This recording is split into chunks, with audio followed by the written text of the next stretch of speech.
आप सभी भाई-बहनों का सर्व कल्याण वृक्ष की प्रश्नोत्तर ज्ञान कक्षा में एक बार फिर स्वागत है। आज की चर्चा में किसी भाई बंधु ने एक प्रश्न लिया है कि समाज में विभिन्न प्रकार की जो अराजक स्थितियां देखने को मिल रही हैं, उन स्थितियों से कैसे बचा जाए। तो इन सभी स्थितियों को मैं दो शब्दों के साथ एक जोड़ते हुए इन पर कुछ प्रकाश डालने जा रहा हूं। देखिए, ये संसार को हो, विषय भोगों की स्थितियां को हो, ये एक मेले के समान है। और मेले में जैसे देखिए, बच्चे जितना भी घूम ले, रजते नहीं है, खुश नहीं होते। इसी तरह देखिए, राजसी मनुष्य, संसारी मनुष्य, आप और हम इस संसार की रंग रलियों को भोगते भोगते भी थकते नहीं है, रजते नहीं है, इसलिए रुकते नहीं है। इसलिए समाज में विभिन्न प्रकार की अराजक स्थितियां भी देखने को मिलती है।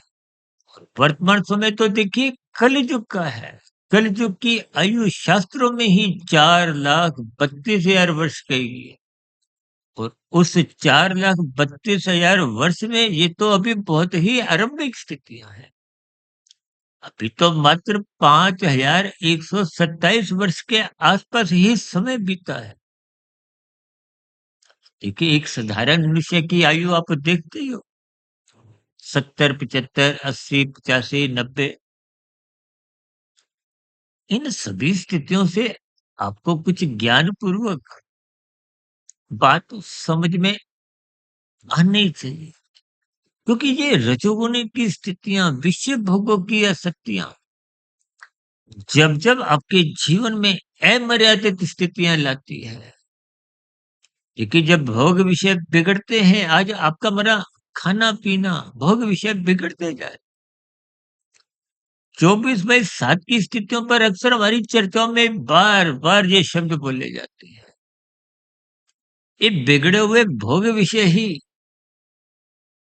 ये आपके हमारे जीवन को मैला करते जा रहे हैं, आपको मैं तमोगुण में गिराते जा रहे हैं। तभी तो समाज में देखिए, विभिन्न प्रकार की झूठ, छल, कपट, ठगी, हेरा फेरी, आजकल तो देखिए डिजिटल अपराध कितने ही बढ़ते जा रहे हैं। और कहीं कहीं कुछ डिजिटल अरेस्ट के पीछे भी कुछ ऐसी ही स्थितियां देखने को आती। और तो और आजकल तो देखिए, राजनीतिक गलियारों में भी कुछ घोटालेबाजी की स्थितियां, और बड़े-बड़े पदाधिकारियों के स्तर पर भी कहीं-कहीं देखिए कुछ भ्रष्टाचार की स्थितियां, रिश्वतखोरी की स्थितियां। ये समाज में देखिए, ये सभी दिखने वाली स्थितियां, ये अराजक स्थितियां हैं, तामसी स्थितियां हैं। और इन तामसी स्थितियों के होने के कारण ही आपका हमारा जीवन दूषित होता जा रहा है, मैला होता जा रहा है। देखिए, मेला और मैला में कोई विशेष अंतर नहीं है। मुझे ध्यान आ रहा है, इस पर हमने एक बार वीडियो भी बनाई थी कि आपका मेरा संसार, आपका मेरा जीवन, महात्मा ने तो एक मेले के समान दिया है। उस मेले को अपने एक मर्यादा में रखना है। जैसे बार-बार कहा जाता है ना, रजोगुण की उपेक्षा करो। उपेक्षा का अभिप्राय इतना ही लिया जाता है कि इसको रस बुद्धि से मत भोगो। जब-जब रजोगुण को आप सतोगुण की निगरानी में रखते हो, तभी तो कहते हैं अर्थ और काम। देखिए, शास्त्रों में तो 4 पुरुषार्थ धर्म, अर्थ, काम, मोक्ष बताए गए। सर, मैं तो अपनी चर्चाओं में देखिए मोक्ष को पुरुषार्थ ना लेते हुए एक मंजिल से जोड़ता हूँ। और ये जो धर्म, अर्थ, काम, इनको पुरुषार्थ से लेता हूँ।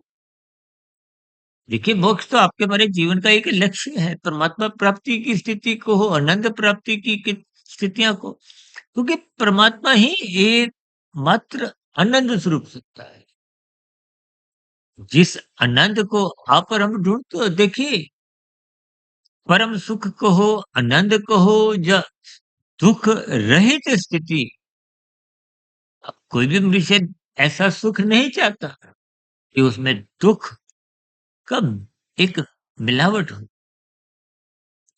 और इस भौतिक जगत में तो देखिए त्रिगुणात्मक स्थितियाँ हैं, सत्वगुण, रजोगुण, तमोगुण।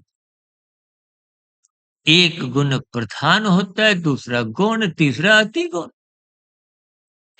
यानी कि भले ही सत्वगुण की प्रधानता भी हो, तो फिर तमोगुण तो समाप्त होता नहीं। ये तामसी और राजसी स्थितियाँ, शास्त्र बार-बार कहते हैं तमोगुण, रजोगुण बंधनदायक है, सत्वगुण मुक्तिदायक है। सत्वगुण को संग करो, सत्संग करो, इसलिए शास्त्रों में कहा गया मनुष्य जो जी पाकर सत्संग करना आपके लिए अनिवार्य स्थिति है। और मनुष्य आज सत्संग से ही बचता फिरता है कि कहीं सुनना ना पड़ जाए, कहीं सामना ना करना पड़ जाए। देखिए जब आप प्रकाश से बचते हो, तो अंधकार में स्थितियाँ तो आपके हमारे जीवन में फिर कम अधिक बनी रहेंगी। अब जो मनुष्य देखिए ब्रह्म मुहूर्त में उठता नहीं है, ठीक है, सूर्य निकलने से पूर्व के 2 घंटे 40 मिनट की स्थिति ब्रह्म मुहूर्त की है। वो सतोगुण की शुद्धतम स्थिति है। हम बार-बार कहते हैं गुरुओं का प्रवचन सुनो, शास्त्रों का स्वाध्याय करो, ब्रह्म मुहूर्त में उठो। ये सभी स्थितियाँ आपके हमारे जीवन को अनुशासित बनाते हैं। अनुशासित बने रहने से फिर व्यवस्था के अंतर्गत आप कानून का पालन भी नहीं करते। आप कानून का उल्लंघन नहीं करते, कानून का पालन करते हैं। देखिए, अनुशासन तो तभी है ना जब आप कानून का पालन करते हैं। हम तो बार-बार कहते हैं ना यातायात में लाल बत्ती पे रुको, केवल हरी बत्ती पे चलो, दूसरे का हिस्सा मत खाओ, दूसरों को पीड़ा मत दो। देखिए, जब लेने की स्थितियाँ जीवन में अधिक बनी रहती है, तो फिर आपके मन मंदिर मस्तिष्क में कुछ ना कुछ हेरा-फेरी की योजनाएँ बनती। ये सभी स्थितियाँ मनुष्य को कानून का उल्लंघन करने को बाध्य कर देती हैं, शास्त्र विरुद्ध पाप कर्म करने को भी बाध्य कर देती हैं। और राशि मनुष्य तो देखिए अपने जीवन में ऐसे कितने कर्म जो पाप श्रेणी में शास्त्र समझाते हैं, मनुष्य उनको मरते दम तक पाप कर्मों में समझता ही नहीं। इसका कारण क्या है? कि आपकी मेले में दिलचस्पी अधिक है। मेले का अभिप्राय यहाँ विषय भोगों की आसक्ति से है, जिसको स्वयं भगवान श्री कृष्ण जी ने गीता में अर्जुन के रथ के 5 घोड़ों की स्थितियों को, उन घोड़ों की लगाम को अपने हाथ में रखा है। इनके आप ज्ञान उपदेश समझिए। विषय भोगों को जब तक आप सत्वगुण की लगाम से नियंत्रण में रखते हो, मर्यादित जीवन बीतती है। देखिए स्वयं त्रेता युग में प्रभु राम जी ने विभिन्न मर्यादाओं का पाठ पढ़ाया और यही मर्यादाएं भगवान श्री कृष्ण जी ने धर्म की स्थिति लेते हुए, देखिए बार-बार शास्त्र कहते हैं ना, धर्म को प्रथम स्थान पे रखो। हम तो बार-बार कहते हैं धर्म की चारदीवारी इतनी मजबूत बनाओ, इतनी ऊंची बनाओ कि ये अर्थ और काम उस दीवार को लाँघ ना सकें, कूद ना सकें और तोड़ ना सकें। आज देखिए ये धर्म की स्थितियाँ तो कमज़ोर होती जा रही है। कर्म कांड आपके हमारे ज्ञान पूर्वक होते नहीं है, लोभ से जब भयवश होते हैं, तो ये सात्विक स्थितियाँ कमज़ोर होती हैं तो फिर रजोगुण नाचने लगता है, विषय भोग बिगड़ने लगते हैं, जिसके फलस्वरूप आप और हम विषय भोगों, ठीक है, विषय भोग कहो, मेले की स्थितियाँ कहो, आज मनुष्य घूमने-फिरने, खेल-तमाशे, मनोरंजन की स्थितियों में ही जीना चाहता है। तो ये सभी स्थितियाँ जब आप रजोगुण बढ़ाते हो, सत्वगुण अपने आप कमज़ोर होने लगता है, धर्म की मर्यादाएँ कमज़ोर होने लगती हैं। आज अर्थ और काम ही धर्म की मर्यादाओं, धर्म की परिभाषा को समझाने लगी। देखिए, आपके हमारे जीवन में ये बढ़ते हुए मेला की इस कारण ही, मेला का अभिप्राय विषय भोगों की आसक्ति के कारण ही, अतृप्ति की स्थितियां बने रहने के कारण ही, पर हम इस संसार को भोगते भोगते थकते नहीं है, रुकते नहीं है। और उस भोगने के दृष्टिकोण से ही आप कानून का उल्लंघन भी करते हो, शास्त्र विरुद्ध भी पाप कर्म करते ही जाते हो। यानी कि उस बेला के कारण ही आप अपने जीवन को मैला करते जा रहे हो, क्योंकि क्रमशः बिगड़ता जा रहा है, संस्कार बिगड़ते जा रहे हैं, कारण शरीर बिगड़ता जा रहा है। ये मैला की स्थितियाँ, यानी कि कारण शरीर जितना अधिक मैला होता जाएगा, तो मरने के बाद फिर अधोगति की स्थितियाँ ही बनती हैं। भले ही एक साधारण शब्दों में, एक शिष्टाचार के नाते किसी के मरने पे 2 शब्द बोल दिए जाते हैं कि अमुक-अमुक मनुष्य का स्वर्गवास हो गया है।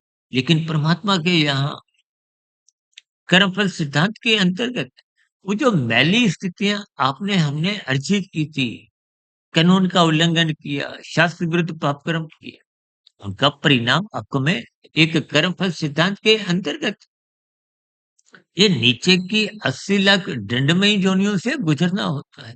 अब नीचे की तो देखिए 80 लाख प्रकार की तामसिक योनियों में ऐसी कितनी योनियाँ हैं जिनके आ पर हम नाम सुनकर भी भयभीत हो उठते हैं। लेकिन फिर भी ये बिलों को चखने की स्थितियाँ, भोग विषयों की आसक्तियाँ, लोलुपता, ये मनुष्य को स्थूल शरीर के स्तर पर, सूक्ष्म शरीर के स्तर पर और कार्य शरीर के स्तर, आपका हमारा मिला हुआ जीवन दूषित होता जा रहा है, मैला होता जा रहा है। इसलिए इन सभी स्थितियों पर आप भी चिंतन करें। इसलिए शास्त्र कहते हैं, जो मनुष्य सत्संग नहीं करता, सत्वगुण का संग नहीं करता, उसके जीवन में पशु वृत्तियां पनपने लगती हैं। आइए, पशु वृत्तियां ही नाचते हुए आपके हमारे जीवन को दूषित करती है, मैला कर।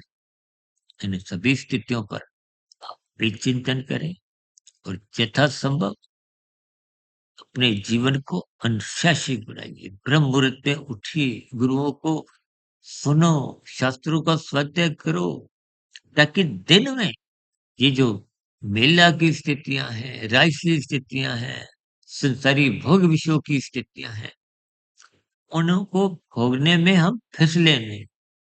क्योंकि फिसलने से ही हम डूबते हैं, किसमें? तमोगुण में। कानून का उल्लंघन करते हैं, शास्त्र विरुद्ध पाप कर्म कर जाते हैं। इन सभी स्थितियों पर एक बेला और बैला शब्द से कुछ मैंने इन पर प्रकाश डाला है।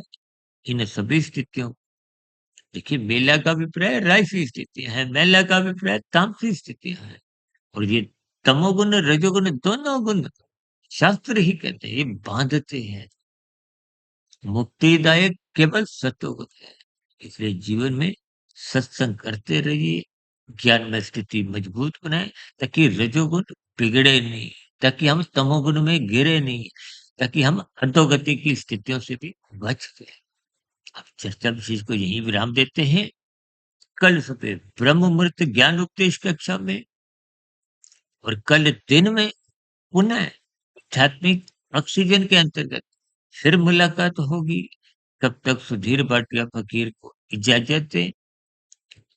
वीडियो संबंधित कोई आपके मन में प्रश्न हो, कोई सुझाव हो, कोई मेरी कही गई बातों पर आपकी कोई आपत्ति हो, शिकायत, इन सभी स्थितियों का नीचे दी गई कमेंट्स बॉक्स पर सदा ही स्वागत है। चर्चा विषय को ध्यानपूर्वक सुनने के लिए आप सभी भाई बहनों का बहुत बहुत धन्यवाद।